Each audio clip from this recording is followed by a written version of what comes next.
দুম করে চোখ খুলে দেখি গেছে 8:45। আমি তো অলরেডি লেট। তাড়াতাড়ি করে আমাকে বেরাতে হবে। চায়ে একটুখানি চুমুক মেরেই সেই সঙ্গে সঙ্গে রেডি হতে থাকলাম। রেডি হয়ে আমি টুকুস করে তুলে নিলাম চাবিটা নিয়ে আমি বেরিয়ে পড়লাম আমার গন্তব্যস্থলে। তো বেরাতে গেলে জুতো তো পরতেই হবে, সেই জন্য জুতো পরছিলাম। বাইকে চাবি লাগালাম, চাবি লাগিয়ে বাইকটা বের করলাম। বের করে সোজা বাইকটা স্টার্ট দিয়ে আর একদম ফুরফুর করে একদম বাইরের দিকে চলে আসলাম। চলে এসে কোনো রকমভাবে পৌঁছালাম সামনে একটা দোকানে। সেইখান থেকে একটু সিগারেট নিলাম, কারণ ওটা ছাড়া আবার আমার চলে না। সিগারেট নিয়ে সেখানে একজনের সঙ্গে দেখা হলো, ডাকখোঁজ হলো। ওখান থেকে আবার বেরিয়ে পড়লাম সেন্টারের উদ্দেশ্যে। সেন্টারে চলে এসেছি। এসে প্রথমে যেটা কাজ, সেন্টারের শাটার তোলা, চাবি খোলা, সেই কাজগুলো করলাম। করে সেন্টারে ঢুকলাম। ঢুকে দেখি এ বাবা, সেন্টারটার কী অবস্থা!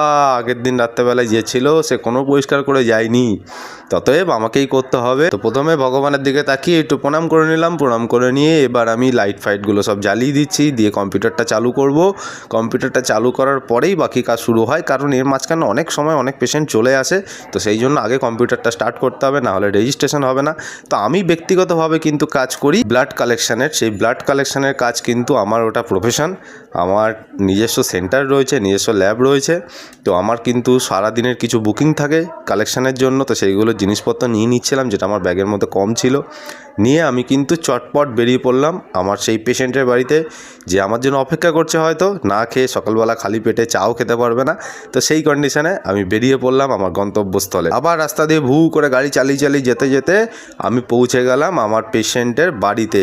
আমার পেশেন্টের বাড়িতে গিয়ে আমি ব্যাগ খুললাম, ব্যাগ থেকে সব জিনিসপত্র বের করলাম। এরপরে প্রেসক্রিপশন চাইলাম তাদের কাছে, প্রেসক্রিপশানে কী টেস্ট আছে না আছে আগের দিনকে যতই দেখে রাখি না কেন আরেকবার দেখে নেওয়াটা উচিত, তাতে ভুলভ্রান্তি কম হয়। তো আমি যেই টেস্টের প্রয়োজন সেই টেস্টের জন্য ভায়েল বের করে নিলাম, সিরিঞ্জ বের করে নিলাম, সব কিছু বের করে নিলাম। তবে বাকিটুকু আজকে আর দেখাতে পারবো না, কারণ আমার এমনি আজকে প্রথম দিন। আপনারা পাশে থাকবেন। আর তার থেকেও বড় কথা হচ্ছে, পেশেন্ট পার্টিকে ডিরেক্ট এক্সপোজ করা বা পেশেন্ট পার্টিকে ডিরেক্ট ক্যামেরার সামনে নিয়ে আসার সাহস এখনও অবধি আমার মধ্যে হয়ে ওঠেনি। আগামী দিনে অবশ্যই